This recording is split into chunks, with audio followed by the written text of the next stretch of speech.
Welcome. स्वागत है आप सभी का पीबी इंडिया बिजनेस की पाठशाला में।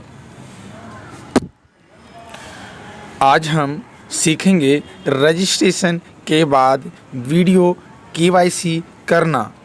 ज़्यादातर सीएसपी संचालक केवाईसी करना नहीं जानते हैं और ना हो उन्हें कोई महत्व देते हैं, जिस वजह से उनका ग्राहक का सीएसपी हमेशा के लिए कैंसिल हो जाता है और फिर वही ग्राहक कहते हैं कि हमें सीएसपी नहीं मिला, बैंक हमें सीएसपी नहीं देती है, कंपनी सीएसपी देना नहीं चाहता है। ये तमाम बातें आते हैं। तो आइए जानते हैं आज वीडियो केवाईसी का सही तरीका। हम जो आरबीआई और बैंक का और से जारी नियम हैं उन्हें हम मानते हैं और आप सबों को मानना होगा। तो आइए चलते हैं कंप्यूटर स्क्रीन के और फिर चलेंगे मोबाइल स्क्रीन पर, जहां से हम बताएंगे वीडियो केवाईसी करके। आइए शुरू करते हैं।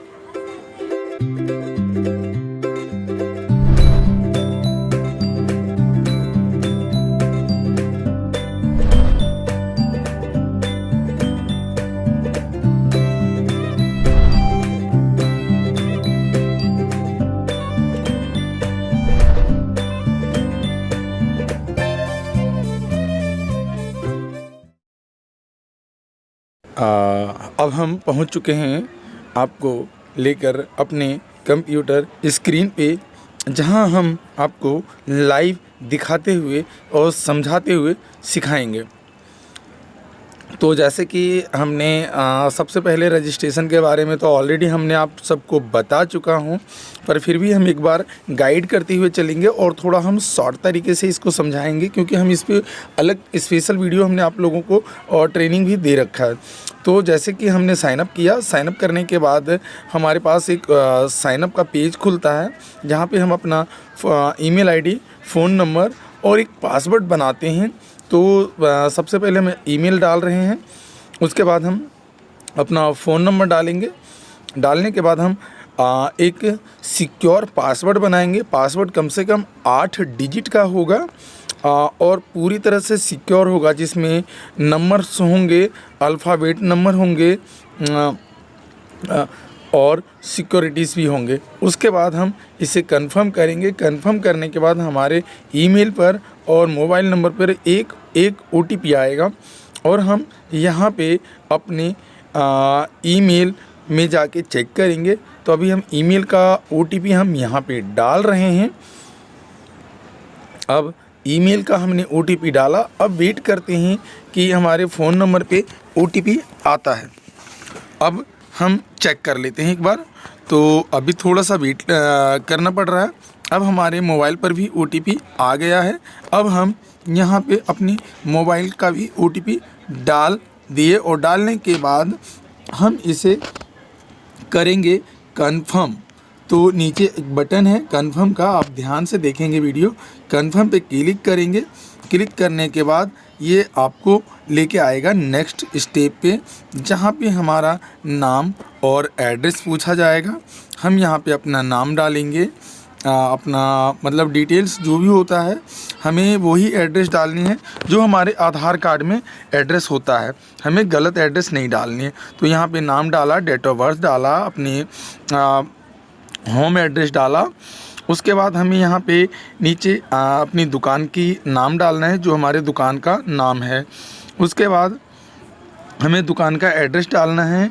उसके बाद जिस भी बैंक अकाउंट में हमारा अकाउंट है उस बैंक का डिटेल डालना है, जैसे state bank, Canara bank, UCO bank, जिस भी बैंक में आपका सेविंग अकाउंट या करंट अकाउंट जो भी अकाउंट है, उस अकाउंट का आपको अपना नाम डालना है और आपको अपना अकाउंट नंबर डालना है। 2 ही चीज़ डालना होता है। उसके बाद एरिया पिन कोड डालना होता है, पैन कार्ड नंबर डालना होता है, डेट ऑफ बर्थ डालना होता है। तो ये सारी चीज़ें हम एक एक करके कंफर्म कर रहे हैं और इसे हम फिलअप करते जा रहे हैं। आप बड़े ध्यान से देखेंगे कि हमने यहाँ पे बिल्कुल एक एक चीज़ें बारीकी से आपको समझाते हुए जा रहे हैं और इसे हम कंप्लीट इन्फॉर्मेशन भरते जा रहे हैं। अगर आप नए VLE हैं, फर्स्ट टाइम आप BC ले रहे हैं, तो आपको बिल्कुल जैसे मैं फॉर्म भर रहा हूं, बिल्कुल आप भी ऐसे ही फॉर्म भरें ताकि आपकी BC कैंसिल ना हो और आपका सेंटर आपका लाइव हो सके और आप एक अच्छे बिजनेसमैन बन सकें। तो इसलिए दोस्तों मैं आप सबको ट्रेनिंग के वक्त कई सारी चीज़ें एकदम से स्मूथली मैं बताना चाहता हूं और समझाना चाहता हूं ताकि आप सबको पूरी की पूरी इन्फॉर्मेशन अच्छी से मिल सके और आप एक अच्छे और सक्सेस बिजनेसमैन बन सकें। हमारा मकसद होता है आपको एक सफल बिजनेसमैन बनाना, जिससे कि आप और अपने बच्चों या अपने भविष्य की अच्छी देखरेख कर सकें और आप एक सफल इंसान बन सकें। अब आपने देखा कि हमने फर्स्ट स्टेप और अब हम सेकंड स्टेप, थर्ड स्टेप भी हम क्रॉस कर चुके हैं। हम ये थर्ड स्टेप पे हैं। थर्ड स्टेप की हमने पूरी इन्फॉर्मेशन हमने स्टेप बाय स्टेप कंप्लीट कर लिया है। अब हमारे सामने बस एक लोकेशन रहा है। लोकेशन आपको ऑटोमेटिकली आपके फ़ोन से उठाया जाता है। जहाँ पे आपकी सेंटर होती है यानी जहाँ पे आपकी दुकान होती है, उसका ऑटोमेटिक आपका लोकेशन वो उठा लेता है, बस आपको पिन कोड डालना होता है। अब लास्ट स्टेप आता है हमारे सामने कि आपको एक पैन कार्ड अपलोड करना होता है, एक आधार कार्ड की फ्रंट कॉपी और आधार कार्ड की बैक कॉपी। ये आपको JPG में ही अपलोड करना है। ध्यान रहे, ये पैन कार्ड और आधार कार्ड आपको हमेशा JPG में ही मांगा जाता है। तो आप पैन कार्ड को अच्छे से स्कैन कर लें और इसे अपलोड करें। तो हम यहाँ पे पैन कार्ड पहले अपलोड किए, फिर हम आधार कार्ड की फ्रंट कॉपी डालेंगे, फिर हमने आधार कार्ड की बैक साइड की कॉपी हम डालेंगे। तो हम आइए अब हम एक एक करके तीनों ही कॉपियाँ हम डाल देते हैं। तो जैसा आप देख पा रहे हैं, हमने ब्राउजिंग पे क्लिक किया, पैन कार्ड पे हमारी कंप्यूटर की डिस्क खुल गई। अब हम यहाँ से अपनी फ़ाइल चॉइस करेंगे। अब हम यहाँ पे अपनी फ़ाइल चॉइस कर रहे हैं। अब हमने यहाँ पे पैन कार्ड और आधार कार्ड डाल के सबमिट किया और हमारे सामने कॉन्ग्रेचुलेसन लिख के आ गया। अब हमारी डिटेल फिल हो चुकी है। अब हमें चलना होगा अपने गूगल प्ले स्टोर से डाउनलोड करना होगा PB इंडिया का मोबाइल ऐप और चलना होगा आपने मोबाइल पर और वहाँ पे जो ID पासवर्ड हमने बनाया है अभी रजिस्ट्रेशन करते वक्त, उसी ID और पासवर्ड से हमें लॉगिन करना है। और लॉगिन करने के बाद हमारे सामने कैमरा ओपन हो जाएगा हमारा मोबाइल का और ऑटोमेटिक वीडियो बनेगा। आइए अब हम दिखाते हैं आपको मोबाइल पे जाके। देखिए अब हमने यहाँ पे मोबाइल पे आया, अपना आधार कार्ड फ्रंट और बैक दिखाया और फिर हमने अपना पैन कार्ड दिखाया और ये हो गया वीडियो।